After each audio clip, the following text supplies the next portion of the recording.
Good morning to all of you. It's an absolute pleasure to be here at Arch Summit in front of this packed room after 2 years, to be back after COVID-19 and to be seeing you all here today, this morning.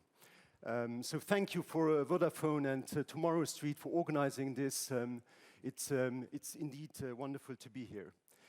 When I prepared for this speech, I was thinking about what people tell me now when I meet them in the streets. They often ask me with a bit of commiseration in their voice how I am doing.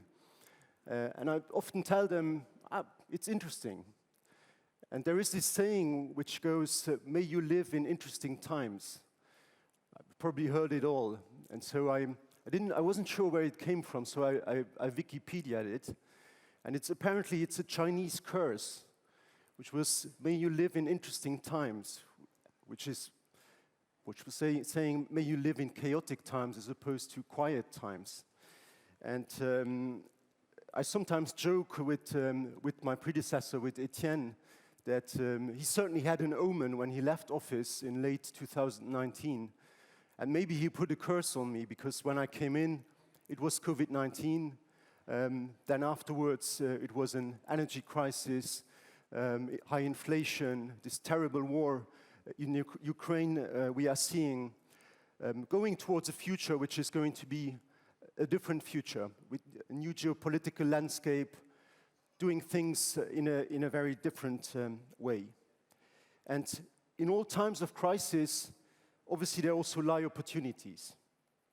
The terrible war in Ukraine accelerates the energy transition, accelerates renewable energies in Europe and all over the world, decoupling from fossil fuels, definitely fossil fuels from Russia, but also generally. So this is accelerated. It also leads us to become more resilient and more autonomous in Europe. That is what the concept of strategic autonomy is all about. And I think that innovation with impact is a great theme for this Arch Summit. The impact that we are all talking about, obviously, is a positive impact on society. And you only need to take a look at our CO2 emissions in the developed world, and also increased risk of poverty, to see that and to realize that we need to innovate. We need to do things differently. We need to do things in a novel way. Because clearly our way of producing and of consuming is just not sustainable. You are here in a country that has its overshoot day on 13th of February. And the rest of Europe, and of course also the US, is not doing much better. So clearly, this is not a sustainable way of going on. Our compass in sustainability are the SDGs, the UN SDGs, 17 SDGs that we aim to reach by 2030. And we all know full well that we are not going to get there, in particular not in the developing world, which was thrown back by the pandemic, which is now thrown back by a hunger crisis, and also by the supply problems, energy problems, that have arisen and have become worse because of the war in Ukraine. Now, the definition of the Brundtland Commission in 1987 for sustainability was meeting the needs of today while not compromising the chances of tomorrow. So when we talk about innovation for an impact, we also talk about this idea of intergenerational justice, to do things differently and to consume differently in the interests of the present, but also of the future.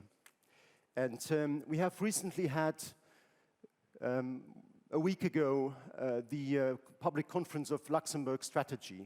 Luxembourg Strategy is the foresight directorate at the Ministry of Economy, which thinks about the future of the Luxembourg economy with an horizon 2050. So we try to imagine what the future of the Luxembourgish economy will be in a more long-term view. And there are 3 scenarios that have been developed so far and that will now be presented to the public for a discussion about where we want to go.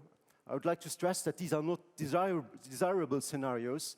These are the things that we see based on mega trends that go on around us and that we think are relevant for Luxembourg, small, very open country, very open economy in the middle of Europe. So these three scenarios, and I will not go into the detail, but the three scenarios are basically, the first one is a status quo scenario, so where we basically go on like we do now, same type of growth, 3% GDP per year approximately, population growth to about 1.2 million by 2050, of course increased stress on housing, on traffic and all the likes. So, and of course also not reaching our CO2 emission targets in that scenario. The second one is a more bioregional circular one, which also involves less growth, less important wages and pensions, generally slowing down of the economy. And the third one is the so-called techno-optimist scenario, whereby we believe that technology, digitization will resolve pretty much all of our problems, to put it very simply. Now, of course, these scenarios will not all materialize one-to-one. The reality will probably be a mix of all three of them. But I think, and I'm a big believer in that technology is a huge part of the solution. Digitization, which we promote in Luxembourg by things like building a supercomputer, having strong data centers, having strong competence and capacities in cybersecurity. This digital backbone that we have in this country and that is really driving the innovation with with people like you, all of you here in the room, people like those active in Tomorrow Street and Vodafone that enrich our ecosystem. All of this is going to make a huge impact tomorrow when it comes to decarbonizing our societies, decarbonizing and making our cities, our countries much smarter. So this is a big part of the equation in my view. Of course, technology, digitization is not an end in itself. We all know that digitization also has a carbon footprint. All these things use up a lot of energy. You think about mining a Bitcoin, I don't have to tell you how much energy that costs. You can also spend your time browsing Instagram or Facebook, or you can actually do something useful with digitization. Not judging here. So it is about using technology and using digital innovation at the end of the day to make the world a better place for people. It needs to work for people, and I think that is the big compass at the end of the day for everything we are doing in this room. I would like to also say that innovation for an impact is a big game changer in the developing world. I'm so happy that the whole microfinance, inclusive finance ecosystem was involved in this Arch Summit, as well as people like, or institutions like Loft and all the others that we work with. We see that digitization technology can be a factor for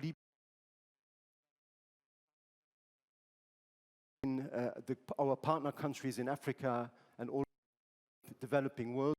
That is also something that is hugely impactful, and we do know, all of us, that we need to make a difference in the global south, because when you look at where climate change has the most terrible impact, it is in the global south, and we all know where it is primarily caused. It is here in the developed world, in the northern hemisphere.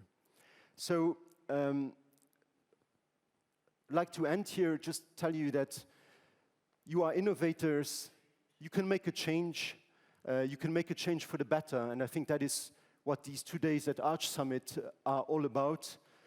Business, technology can be combined with a positive impact. And I'm sure that these will be 2 days of very exciting new ideas being exchanged, and a lot of course, also business relationships being coming together. But once again, thanks to Vodafone, thanks to Tomorrow Street for organizing this, for making this possible. You are fantastic ambassadors to this country. I hear that there are 3,200 attendees to this conference over the next 2 days. That is a fantastic success. So thank you for that, and I wish us all a very nice and very good conference. Thank you very much.